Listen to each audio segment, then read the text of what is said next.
Loulou était un petit renard roux avec un cœur immense. Chaque jour, il aimait se promener dans la forêt, toujours à l'affût d'une aventure amusante. Aujourd'hui, il avait une idée spéciale. Il rassembla ses amis, Mimi la souris, Coco le corbeau et Léon le lapin. « Mes amis, je vous invite à un pique-nique pour célébrer notre amitié et l'amour qui nous unit », dit Loulou avec un sourire. Sous un grand chêne, Loulou et ses amis installèrent une nappe colorée. Ils avaient de délicieux sandwichs, des fruits sucrés et des jus frais. En riant, Coco dit « C'est le meilleur jour de ma vie ». Tout en mangeant, Mimi raconta une vieille légende de la forêt. Il était une fois un renard qui partageait tout ce qu'il possédait.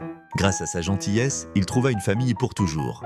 Les yeux de Léon brillaient de joie, comme nous, dit-il en regardant Loulou avec tendresse. L'amitié, c'est la plus belle des familles. Et toi, Loulou, tu es notre frère de cœur. En rentrant chez eux, sous le ciel étoilé, Loulou réalisa que la journée avait été parfaite. Grâce à l'amour et à la gentillesse, sa famille était là, dans ces petits moments partagés. En plein cœur de la forêt verdoyante vivait un adorable petit loup nommé Petit Loup.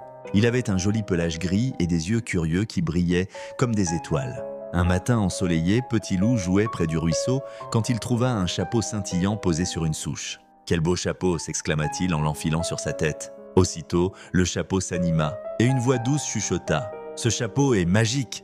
accorde un vœu à qui montre de la gentillesse. Excité, Petit Loup se mit en route. Sur son chemin, il rencontra Madame Hérisson qui peinait à ramasser ses pommes. Sans hésiter, il l'aida à rassembler les fruits. Touchée par sa gentillesse, Madame Hérisson lui offrit une pomme rouge. Petit Loup sourit, heureux d'avoir été utile. Plus tard, il aperçut ses amis, les petits lapins, coincés dans un buisson épineux. « Je vais vous aider !» dit-il avec enthousiasme, aidant les lapins à se libérer. Le cœur rempli de chaleur, Petit Loup ressentit une agréable sensation de joie. Le chapeau chuchota « Petit Loup, ton vœu est exaucé.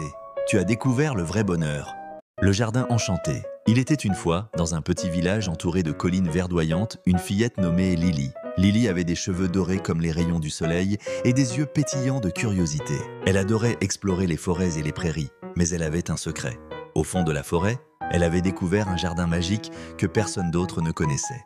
Ce jardin était rempli de fleurs de toutes les couleurs, des arbres qui parlaient et des animaux qui dansaient. Chaque matin, Lily s'y rendait pour jouer et rêver. Elle se faisait des amis parmi les créatures enchantées, un petit écureuil nommé Pipo, une gentillette tortue nommée Tilly et un oiseau chanteur appelé Mélodie.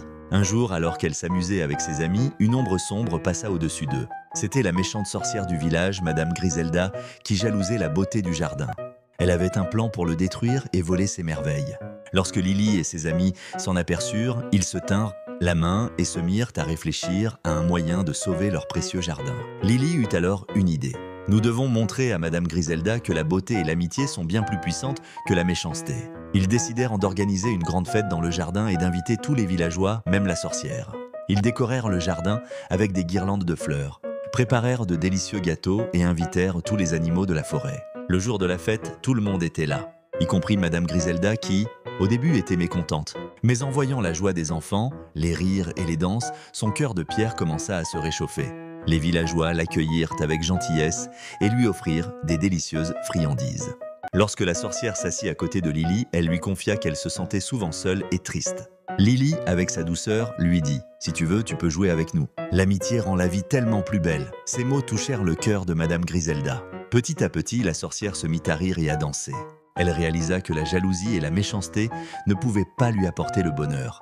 Le jardin enchanté devint un lieu de paix et d'amitié pour tous, y compris pour Madame Griselda. Depuis ce jour, le jardin prospéra, accueillant tous ceux qui avaient besoin d'amour et d'amitié. Et Lily, Pipo, Tilly et Mélodie continuèrent d'y jouer, toujours prêts à défendre leur petit coin de bonheur, prouvant que la magie de l'amitié pouvait surmonter même les plus sombres des sorts. Et c'est ainsi que le jardin enchanté devint un symbole d'harmonie pour le village, illustrant que chacun, même ceux que l'on pense méchants, peut trouver sa place et son bonheur entouré d'amis.